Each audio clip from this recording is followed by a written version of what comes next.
This video is for GNM first year and BSc first year. This is the revision class of skeletal system. Skeletal system is divided into two: axial skeletal and appendicular skeleton. Parts of the skeletal system: bones, joints, cartilages and ligaments.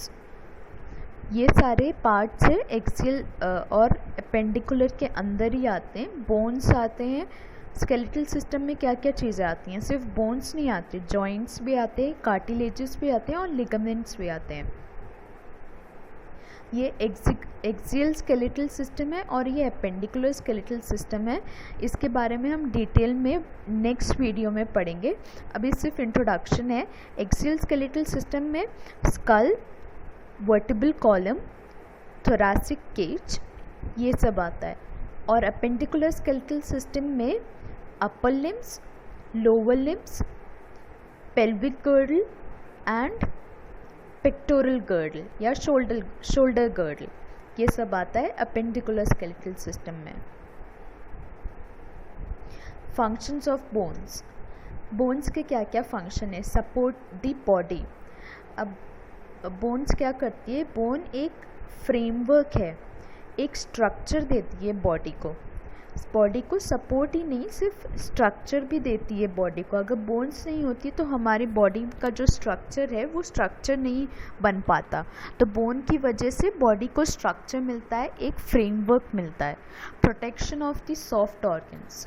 जो soft organs है उन्हें protect करती है bones. जैसे कि thoracic cage, जो हमारे ribs है वो लंग्स को प्रोटेक्ट करते हैं, हार्ट को प्रोटेक्ट करते हैं. और हमारा जो पेल्विस है वो रिप्रोडक्टिव ऑर्गन्स को प्रोटेक्ट करते हैं, ब्लैडर को प्रोटेक्ट करते हैं. Protection of the soft organs. Movement due to attached skeletal muscles. तो स्केलेटल मसल्स जो होते हैं वो बोन से अटैच होते हैं. मसल्स जो हैं बोन से अटैच होते हैं और इसकी वजह से मूवमेंट हो पाती है. जब मसल्स सिकुड़ते हैं तो बोन्स मूव होती है और बोन्स मूव होने की वजह से हम मूव कर पाते हैं. Storage of minerals and fats. तो हमारी बोन्स कैल्शियम से बनी होती है.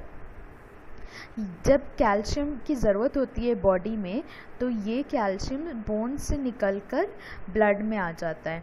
और जब ज़्यादा कैल्शियम होता है ब्लड में तो यही कैल्शियम जो है बोन्स में डिपॉजिट हो जाता है. उसी तरह फैट्स. एक मेड्यूलरी कैविटी होती है जिसमें येलो बोन मैरो होता है. येलो बोन मैरो में क्या होता है? एडिपोस होता है, फैट होता है. Blood cell formation. Red bone marrow में फॉर्मेशन ऑफ ब्लड सेल्स होते हैं. Red blood cells, white blood cells कहाँ फॉर्म होते हैं? बोन मैरो में फॉर्म होते हैं. So these are the functions of the bone. Classification of bone on the basis of osseous tissue. एक adult skeletal में 206 बोन्स होती हैं और ऑस्सियस टिश्यू के हिसाब से अगर हम क्लासिफाई करें बोन्स को तो दो हिस्सों में डिवाइड कर सकते हैं हम: कॉम्पैक्ट बोन और स्पॉन्जी बोन. कॉम्पैक्ट बोन जो होती है वो बहुत ज़्यादा डेंस और स्मूथ होती है. डेंस मतलब जो इसके अंदर के जो टिश्यूज़ होते हैं वो एक दूसरे से जुड़े हुए होते हैं कॉम्पैक्ट बोन में. और स्पॉन्जी बोन जो होती है वो स्पंज की तरह होती है. इसके जो टिश्यूज़ हैं वो एक दूसरे से जुड़े नहीं होते, इसमें कुछ स्पेसेस होती हैं और इन स्पेसेस में रेड बोन मैरो होता है. This is the picture of the compact bone. ये कॉम्पैक्ट बोन है. इधर आप देख सकते हैं कि जितने भी यहाँ पे टिश्यूज़ हैं वो एक दूसरे से लगे हुए हैं, जुड़े हुए हैं. और ये स्पॉन्जी बोन है, इसमें थोड़ा बहुत स्पेस है. स्पॉन्जी बोन को हम कैंसरलेस बोन भी बोलते हैं. Classification of bone on the basis of shape. अगर शेप के हिसाब से देखा जाए तो बोन को हम long bone, short bone, flat bone, ऐसे क्लासिफाई कर सकते हैं। तो लॉन्ग बोन कौन कौन सी बोन होती है, जैसे कि फीमर हो गई, ह्यूमरस हो गई, टिपिकली लॉन्गर देन वाइड। और जो लॉन्ग बोन्स होती है वो लंबी होती है, चौड़ी ज़्यादा नहीं होती, लंबी ज़्यादा होती है। Have a shaft with heads at both ends, और इसमें एक डायफाइसिस होता है और 2 एपीफाइसिस होते हैं। शाफ्ट मतलब शाफ्ट जो मिडिल पोर्शन है, लंबा वाला पोर्शन, उसको हम शाफ्ट बोलते हैं, और हेड्स होते हैं दोनों एंड में। कंटेन मोस्टली कम्पैक्ट बोन, इसमें ज़्यादातर कम्पैक्ट बोन होती है लॉन्ग बोन्स में। फिर आती है short bones. Short bones generally cube shape, certain mostly spongy bones, contain mostly spongy bones. और शॉर्ट बोन्स जो है क्यूब शेप की होती हैं और इसमें ज़्यादातर स्पॉन्जी बोन्स होती हैं। For example carpal tarsals. Carpal हमारी व्रिस्ट बोन है और टार्सल्स हमारी एंकल बोन्स हैं। तो ये क्यूब शेप होती हैं और इसमें क्या होते हैं, स्पॉन्जी बोन ज़्यादा होते हैं। Flat bone. Flat bone thin and flattened, तो ये फ्लैट होती हैं एकदम, ये फ्लैट बोन्स एकदम फ्लैट होती हैं और पतली होती है, यूजुअली कर्व्ड और थोड़ी सी कर्व्ड होती है। Thin layers of compact bone around a layer of spongy bone, तो अंदर इसके स्पॉन्जी बोन होता है और कॉम्पैक्ट बोन सराउंडेड होता है फ्लैट बोन के। एग्जाम्पल्स है skull, ribs, sternum. Irregular bone, irregular shape में होती है ये बोन, इसका कोई फिक्स शेप नहीं है। Do not fit into other bone classification categories, तो दूसरे बोन की क्लासिफिकेशन में ये फिट नहीं होते, ये इसका कोई एक पर्टिकुलर शेप नहीं है, जैसे कि वर्टिब्रा या फिर हिप बोन्स। और इसके अलावा सेसेमोइड बोन भी होती है, जो हमारे पेटेला की बोन है, वो सेसेमोइड शेप में होती है। ये हो गया long bone.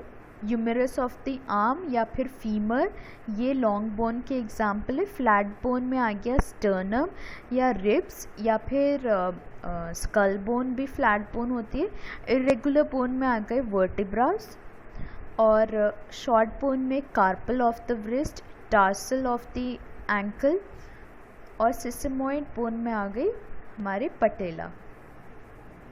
Gross anatomy of the long bone, तो लॉन्ग बोन की एनाटमी में मैंने पहले भी बताया आपको कि डायफाइसिस होते हैं और 2 एपीफाइसिस होते हैं। डायफाइसिस को हम शाफ्ट भी बोलते हैं, composed of compact bone with the centre medullary canal. तो जो डायफाइसिस होता है वो कॉम्पैक्ट बोन से बना होता है और उसके सेंटर में एक कैनाल होता है जिसको हम बोलते हैं मेड्यूलरी कैनाल, और इस मेड्यूलरी कैनाल में येलो बोन मैरो होता है। एपीफाइसिस दोनों एंड पे होता है, बोन के दोनों एंड पे एपीफाइसिस होता है और इसमें ज़्यादातर स्पॉन्जी बोन होती है। The diaphysis and epiphysis are separated by the epiphyseal cartilage, या एपीफाइसियल लाइन भी बोल सकते हैं उसे। तो डायफाइसिस और एपीफाइसिस के बीच में एक लाइन होती है जिसको हम बोलते हैं एपीफाइसियल लाइन या फिर एपीफाइसियल कार्टिलेजेस। पेरियोस्टियम, पेरियोस्टियम कवरिंग होती है डायफाइसिस की, और पेरियोस्टियम के 2 लेयर्स होते हैं, outer fibrous connective tissue membrane और inner layer which contains osteoclast and osteoblast. एक लेयर तो फाइब्रस कनेक्टिव टिश्यू का होता है और दूसरे लेयर में ऑस्टियोक्लास्ट और ऑस्टियोब्लास्ट होते हैं। फिर है आर्टिकुलर कार्टिलेज। जो एपीफाइसिस होते हैं, एपीफाइसिस के ऊपर वाले सरफेस में, एक्सटर्नल सरफेस में आर्टिकुलर कार्टिलेजेस होते हैं और ये आर्टिकुलर कार्टिलेज हायलिन से बने हैं और ये फ्रिक्शन को कम करते हैं, जॉइंट के फ्रिक्शन को, मतलब 2 बोन्स के बीच में ये कार्टिलेजेस प्रेजेंट होते हैं ताकि दोनों बोन्स एक दूसरे से रगड़े ना। Medullary cavity, cavity of the shaft, cavity या कैनाल भी बोल सकते हैं इसको। कैनाल मतलब एक पैसेज होता है, कैविटी भी एक पैसेज या होल जैसा होता है। इसमें येलो बोन मैरो होता है और रेड बोन मैरो इसमें प्रेजेंट होता है only for infants. Yellow bone marrow adults में होता है और रेड बोन मैरो सिर्फ इन्फेंट्स में होता है, otherwise red bone marrow spongy bone के बीच में होता है। Blood supply, more than one nutrient artery supplies the shaft. Epiphyses have their own blood supply. Sensory nerve supply enters the bone at the same site as the nutrient artery. तो एक से ज़्यादा nutrient artery supply करती है shaft को। Epiphysis के पास अपनी own blood supply होती है और सेंसरी नर्व सप्लाई वहीं से जाती है जहाँ से न्यूट्रिएंट आर्टरी एंटर करती है बोन से, वहीं से नर्व्स भी एंटर करते हैं। This is the diagram of the long bone. ये एपिफाइसिस है, दोनों एंड्स पे एपिफाइसिस है और बीच वाला जो शाफ्ट है उसको हम डायफाइसिस बोलते हैं। डायफाइसिस या shaft is made up of compact bone और epiphysis is made up of spongy bone. ये एपिफाइसियल लाइन है या एपिफाइसियल कार्टिलेज भी बोलते हैं इसको। एपिफाइसियल के ऊपर वाले सरफेस में आर्टिकुलर कार्टिलेज होता है जो दूसरे बोन से जुड़ने में हेल्प करता है और फ्रिक्शन को कम करता है। ये डायफाइसिस में एक कैनाल है या कैविटी है जिसको हम मेडुलरी कैविटी बोलते हैं। यहाँ पे येलो बोन मैरो होता है और बोन की कवरिंग पेरियोस्टियम से होती है। मेडुलरी कैविटी की कवरिंग एंडोस्टियम से होती है। ये न्यूट्रिएंट आर्टरी है, ये न्यूट्रिएंट आर्टरी एंटर कर रही है and it will reach the medullary cavity. ये न्यूट्रिएंट सप्लाई करती है बोन को। So this is the structure of the long bone. Bone markings. Bone markings क्या होते हैं? Surface features of the bone, site of attachment of muscles, tendons and ligaments. तो bones में कुछ मार्किंग्स होती है या कुछ ऐसे जगहें होती हैं जहाँ पर मसल्स, टेंडन्स या लिगामेंट्स अटैच करते हैं या फिर जहाँ से नर्व्स या ब्लड वेसल्स निकलते हैं। It is a passage for nerves और ब्लड वेसल्स। तो उन जगहों को हम बोलते हैं bone markings. Categories of bone markings: projections and processes, grow out from the bone surface, depression और कैविटीज़ या फिर इंडेंटेशंस भी बोलते हैं। तो या तो कुछ प्रोजेक्शंस या प्रोसेसेस होते हैं, मतलब कि बोन सरफेस ऐसे कुछ उठे हुए से होते हैं और उनके उठने की वजह से वो दूसरे जगहों पे जाकर अटैच हो पाते हैं या फिर उनके ऊपर मसल या टेंडन्स या लिगामेंट्स अटैच हो पाते हैं। और कुछ डिप्रेशंस या कैविटीज़ मतलब होल्स होते हैं बोन्स में जहाँ से नर्व्स या ब्लड वेसल्स निकल पाते हैं, तो उन्हें हम बोन मार्किंग्स बोलते हैं। अलग अलग बोन मार्किंग्स के अलग अलग नाम हैं, जैसे कि ट्यूबरोसिटी। ट्यूबरोसिटी एक लार्ज राउंडेड प्रोजेक्शन में बी रफन्ड। ट्यूबरोसिटी एक नाम है बोन मार्किंग का, एक जगह है जहाँ से मसल और लिगामेंट अटैच होते हैं। क्रेस्ट भी एक ये इलियाक क्रेस्ट को बोलते हैं। जो इलियाक बोन है उसका जो क्रेस्ट है, narrow ridge of the bone, narrow ridge surface होता है बोन का, यहाँ पे भी मसल्स और लिगामेंट्स अटैच होते हैं। ट्रोकैंटा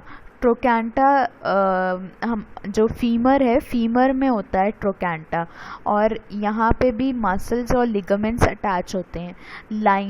लाइन जैसे अभी हमने एक लाइन पढ़ा एपिफिजियल लाइन, वैसी अलग अलग lines. Narrow ridge of the bone less prominent than a crest. Tubercle small round projections और processes. Epicondyle raised area on और अबव अ कॉन्डाइल। ये सारे नाम है बोन मार्किंग्स के, इसको आपको रटने की ज़रूरत नहीं है, बस you can just go through the table, that's all. ये हमें पता होना चाहिए कि बोन मार्किंग्स क्या होता है। इसमें ये पता होना चाहिए कि बोन मार्किंग्स क्या होता है। बोन मार्किंग्स मतलब वो एक जगह होती है जहाँ से लिगामेंट्स या मसल्स अटैच होते हैं या फिर एक ऐसी जगह जहाँ से ब्लड वेसल्स या नर्व्स पास ऑन हो रहे हैं। तो बोन्स में बहुत सारी ऐसी जगह होती है, जैसे कि फोसा या फिशर या फोरामेन। एक जो स्कल है, स्कल में जुगुलर फोरामेन होता है। जुगुलर फोरामेन से नर्व्स नीचे पास ऑन हो रहे हैं, जुगुलर वेन पास ऑन हो रही है। और एक और फोरामेन मैंने आपको बताया था जहाँ से स्पाइनल कॉर्ड नीचे जाता है, फोरामेन मैग्नम। फोरामेन मैग्नम भी हमारे स्कल में एक होल होता है या ओपनिंग होती है जहाँ से स्पाइनल कॉर्ड नीचे आता है। तो अलग अलग जगहें हैं और उन जगहों के अलग अलग नाम हैं। तो बस यही इस टेबल में बता रखा है। Microscopic anatomy of bone. अब माइक्रोस्कोपिक एनाटमी ऑफ बोन ये आपको पढ़ना है। इसमें कॉम्पैक्ट बोन की अलग माइक्रोस्कोपिक एनाटमी है और स्पॉन्जी बोन की अलग माइक्रोस्कोपिक एनाटमी है। बोन जो है, जैसे यूरिनरी सिस्टम में unit of urinary system is nephron, वैसे ही बोन का जो यूनिट है उसको हम बोलते हैं ऑस्टियन। बोन के यूनिट को बोलते हैं ऑस्टियन। जैसे किडनी के यूनिट को बोलते हैं नेफ्रॉन। किडनी में छोटे छोटे स्ट्रक्चर्स होते हैं, उन्हें हम बोलते हैं नेफ्रॉन। उसी तरह बोन के यूनिट को हम बोलते हैं ऑस्टियन। और ये जो ऑस्टियन होता है ये एक कैनाल के सराउंडिंग में होता है और इस कैनाल में बहुत सारे ब्लड वेसल्स और नर्व्स होते हैं। इसको बोलते हैं हम सेंट्रल कैनाल। सेंट्रल कैनाल और दूसरे ऑस्टियन से जुड़ा होता है with the help of the perforating canal, या फिर canal perpendicular to the central canal which carries blood vessels and nerves.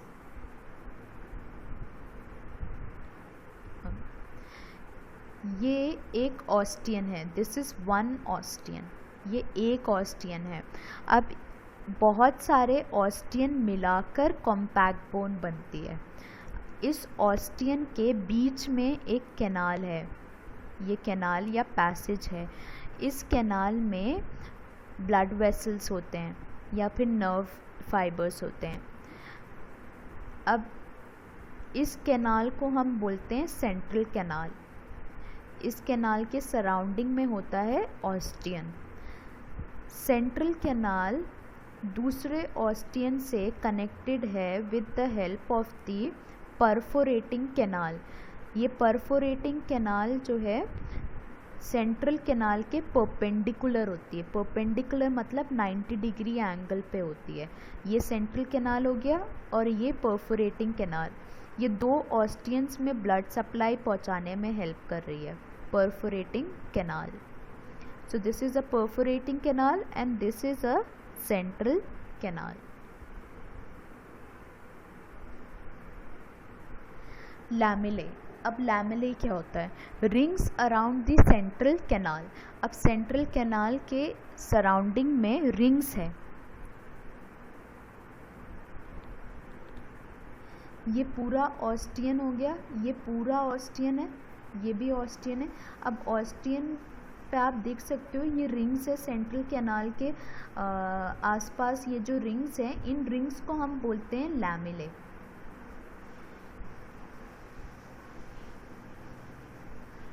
Between the adjacent lamellae are strings of little cavities called lacunae. Lacunae क्या होते हैं? Cavities containing bone cells or osteocytes. They communicate with each other through a series of tiny channels called canaliculi.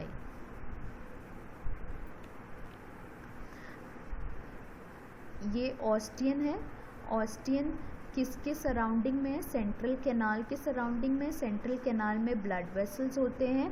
अब इस ऑस्टियन में बहुत सारी rings हैं, उन रिंग्स को हम बोलते हैं लैमेले। अब यहाँ पे आप देखो ये एक लैमेले है। अब लैमेले के बीच में एक कैविटी है, ये इसको बोलते हैं लेक्यूना। और इस लेक्यूना, ये लेक्यूना दूसरे लेक्यूना से कनेक्टेड है with the help of the canaliculi. ये कैनालिक्यूलाई है जो एक लेक्यूना को दूसरे लेक्यूना से कनेक्ट करके रख रहा है। अब लेक्यूना क्या है? लेक्यूना में सेल्स होते हैं ऑस्टियोसाइट्स जो बोन्स को फॉर्म करते हैं, वो सेल्स होते हैं लेक्यूना में, और लेक्यूना दूसरे लेक्यूना से कनेक्टेड हुए है with the help of the कैनालिक्यूलाई।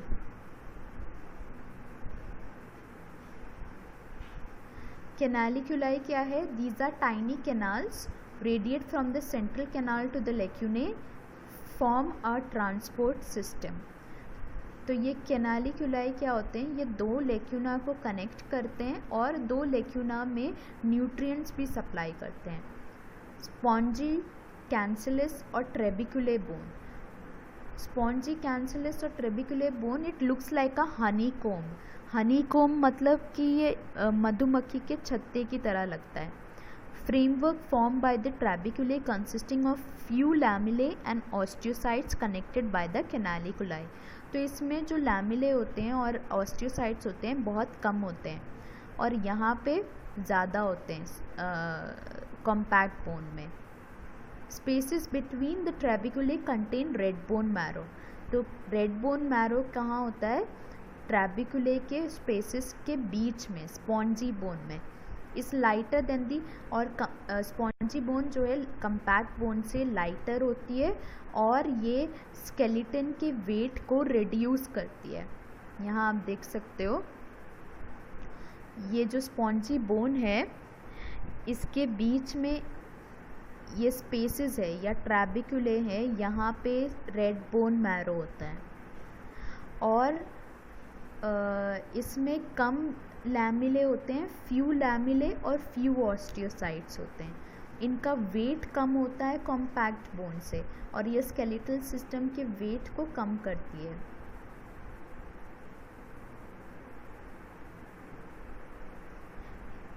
Thank you, will continue in the next video.